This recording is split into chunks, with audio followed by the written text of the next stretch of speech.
I want you to look at a photograph with me. It's a black and white image from 1950. A simple house on a quiet suburban street.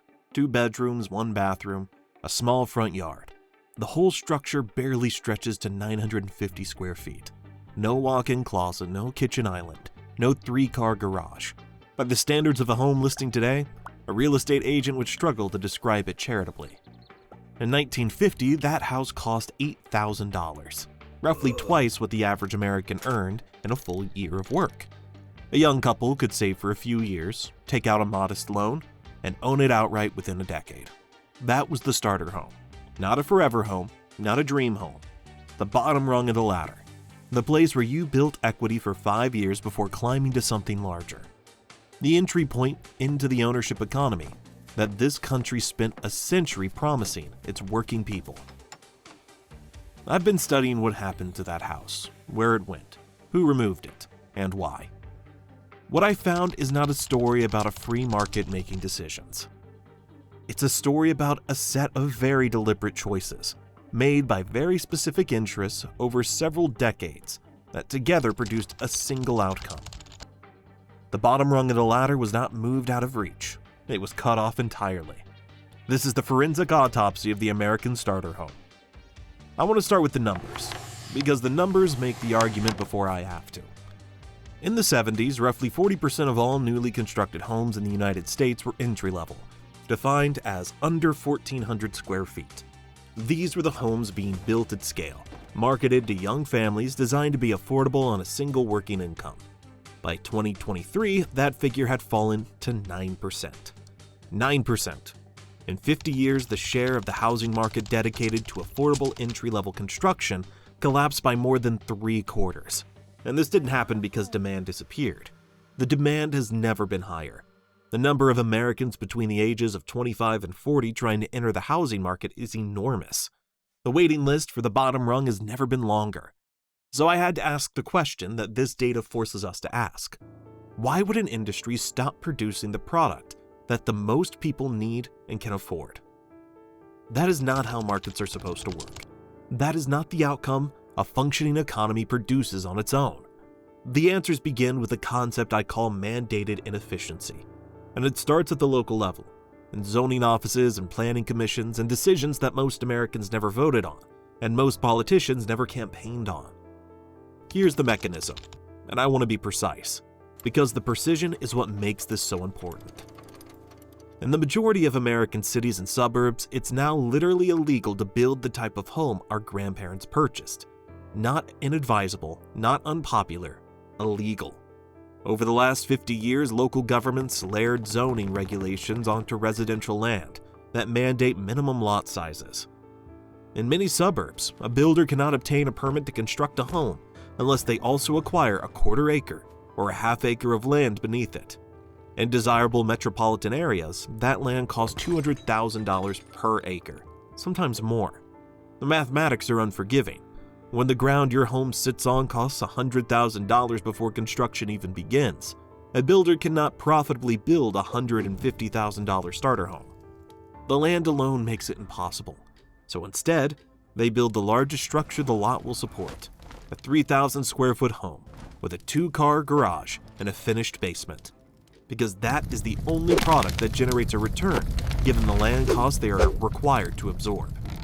The law didn't just make small homes less common, it made them economically non-viable. We used regulation to ensure that small and unprofitable are synonyms. But the zoning problem is only one layer of what I've come to think of as the gatekeeper tax.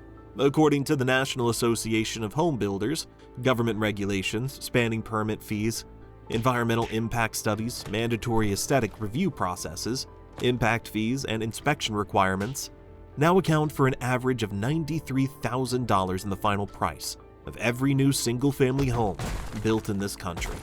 $93,000 before a single nail is driven, before lumber is ordered, before a foundation is poured. For a developer constructing a $5 million luxury condominium complex, $93,000 is a rounding error, absorbed across hundreds of units.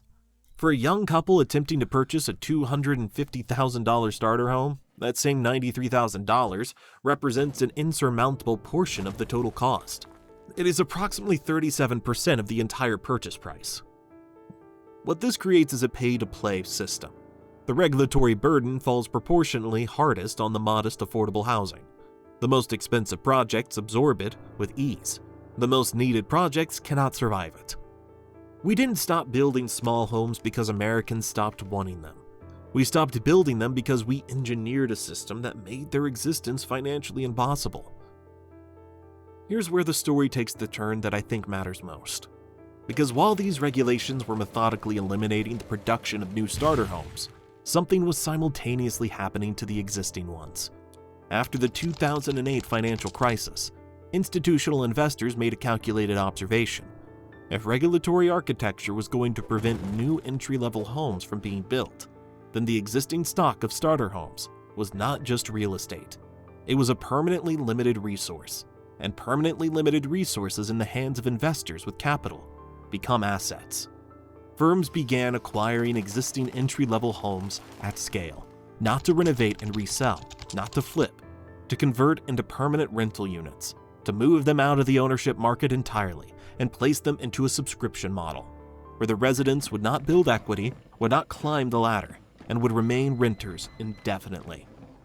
When an institutional buyer purchases a starter home in cash, $50,000 over asking price, they're not simply outcompeting a young family on a single transaction. They're reclassifying that home. They're moving it from the ownership economy into the rental economy, and betting that it will never return. The bet isn't complicated. It's a direct wager that the regulatory environment will continue to prevent new affordable construction, which means that the existing supply will remain constrained, which means that renting will remain the only viable option for an expanding population of people who can't afford to buy.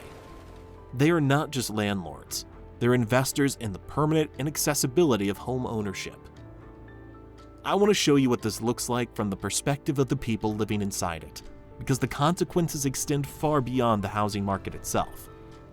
The starter home wasn't just a place to live, it was a mechanism. A young family purchased it, lived there for 7 to 10 years, accumulated equity as the value appreciated, and then sold it, usually to another young family just entering the market, and used the proceeds to purchase something larger. This is what economists call the migration chain. Each transaction enables the next. The market breathes. When the bottom rung disappears, the chain breaks. People who bought starter homes in the 90s and 2000s are staying in them for 15, 20, sometimes 30 years. Not because they want to, because there's nowhere financially viable to move. The mid-tier market is unaffordable without the equity from a starter home sale. And the starter home sale cannot happen because there are no buyers who can afford to buy at current prices. The inventory freezes, the chain stops moving, and the people waiting at the bottom, the teachers, the nurses, the tradespeople, the young professionals, have no entry point. The median age of a first-time home buyer in the United States has risen from 28 in the 1990s to 40 years old today. We are documenting in real time the first generation in American history that is being systematically aged out of economic stability before they ever reach it. I want to be clear about something, because clarity is what this subject requires. The deletion of the starter home was not a market failure. Markets don't produce this outcome on their own. What I have walked you through is a series of decisions made by identifiable actors with identifiable interests.